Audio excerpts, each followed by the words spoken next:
Hospodin je hradom utláčanému, je hradom vo chvíľach súženia.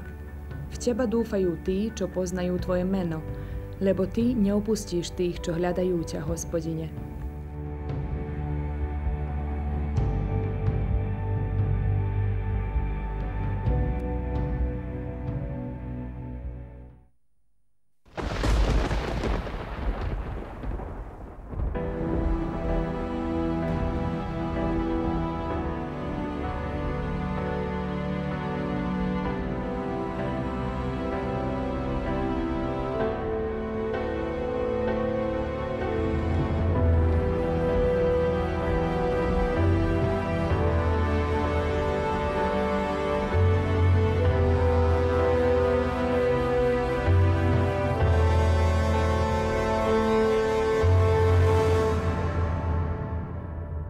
On zomrel,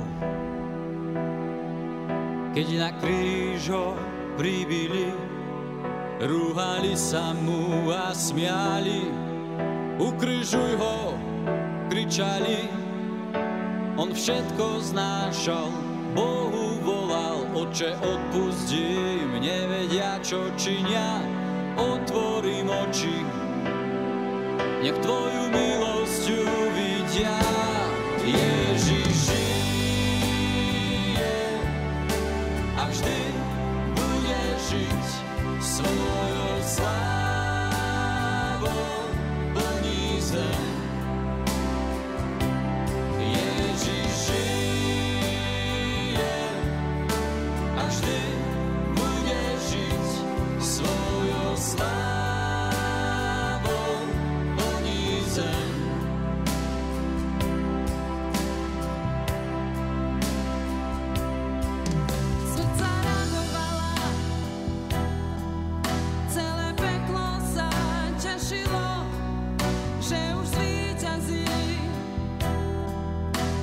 Život už zabili, no v tretí deň on z mŕtvych stál a smrť tu zomrela. Kľúče pekla teraz drží v rukách, dvere neba otvoril. Ježiš žije a vždy bude žiť, svojou slávou plní zem. Ježiš žije a vždy bude žiť, svojou slávou plní zem.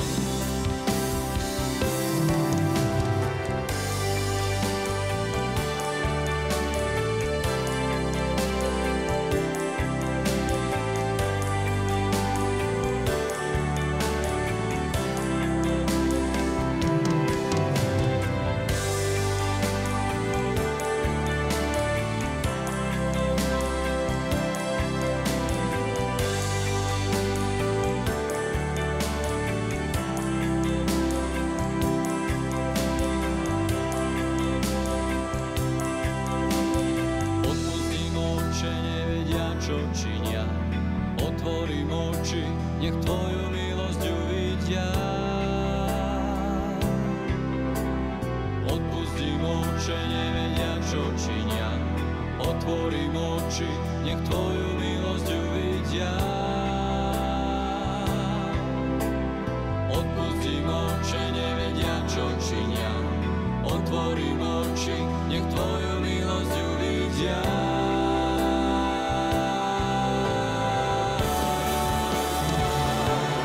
Ježiš žije a vždy bude žiť, svojou slávou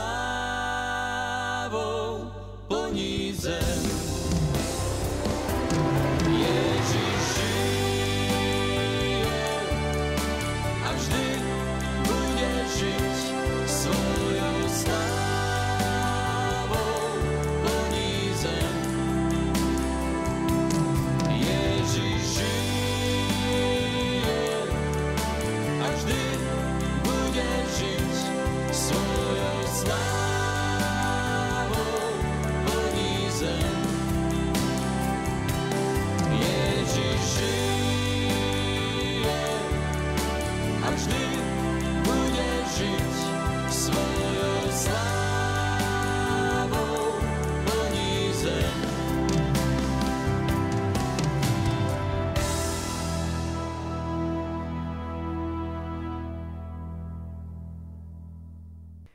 Hudbou sme sa začali zaoberať ja konkrétne. Už od malička som mala kladný vzťah k hudbe. Náš starý otec, tak jeden ako druhý, sa tiež zaoberali hudbou, tak možno asi odtiaľ pramenia naše korene hudobné. U nás doma sa vždy spievalo, hrálo, už ako malička som pozorovala mojich dvoch starších bratov, ako sa učili hrať na hudobných nástrojoch už v detstve.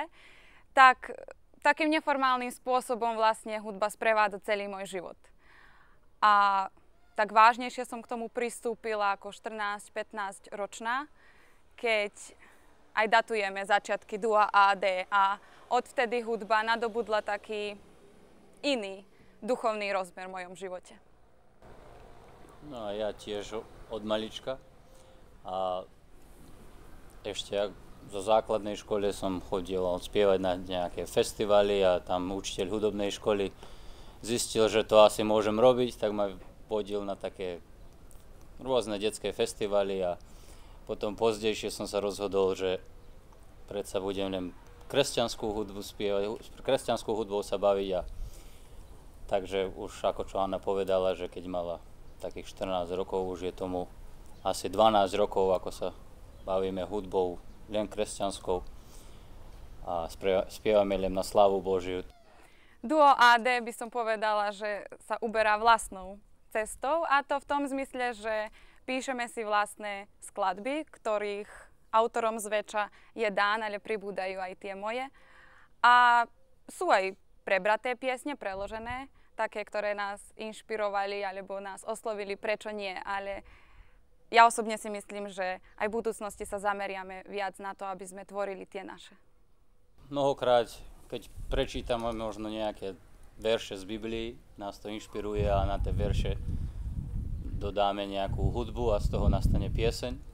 A mnohokrát z nejakej životnej skúsenosti, niečo, čo sa nám možno prihodilo, alebo niečo, čo sa nám stáva v živote, to sprevedieme, napíšeme a z toho nastanú verše, potom dodáme hudbu a nastane nová pieseň.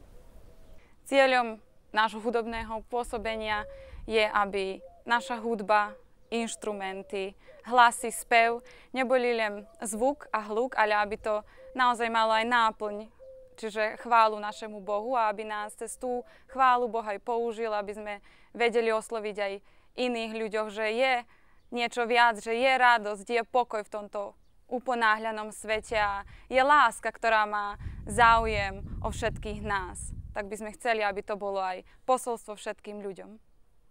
Zatiaľ máme nahrané 2 albumy a rok 2010 je významný pre nás, pretože sa nám podarilo nahrať a vydať prvé CD-čko pod názvom Učím sa veriť.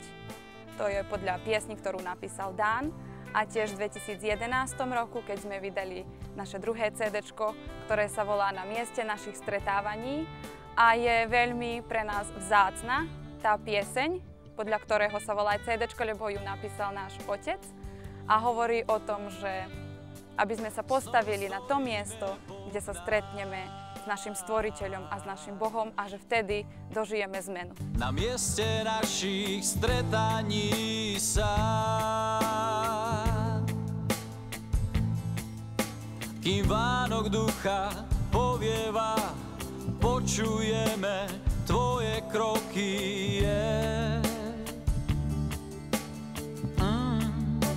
Ty približuješ sa.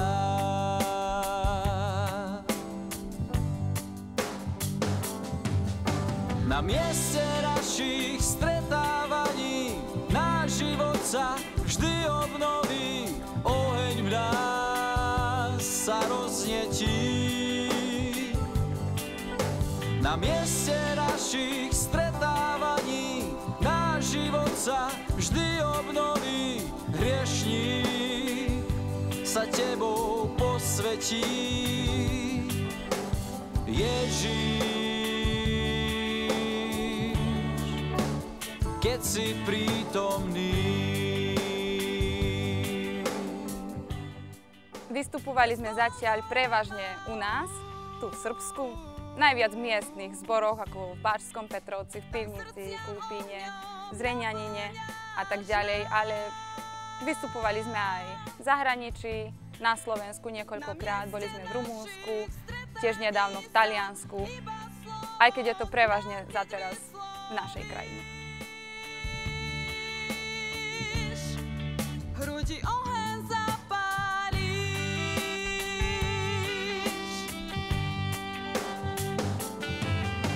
Na mieste našich stretávaní náš život sa vždy obnoví. Oheň v nás sa roznietí. Na mieste našich stretávaní náš život sa vždy obnoví. Hriešník sa tebou posvetí. Ježiš, keď si prítomný. Tak plány sú, že chceli by sme nové CDčko, ale pracujeme na tom, že tentokrát nebudeme natáčať CD s našimi piesňami, ale chceli by sme urobiť nové aranžmány na niektoré staré piesne, ktoré sú možno hymny v kresťanskom svete, ktoré sú napísané tak v 18. 19. storočí. A mnoho ľudí ich pozná a spievajú sa na nejaký spôsob, na ktorý už možno mladí ľudia si nechcú zaspievať, ale my by sme chceli nové aranžmány urobiť a na tie staré piesne natočiť nové CD.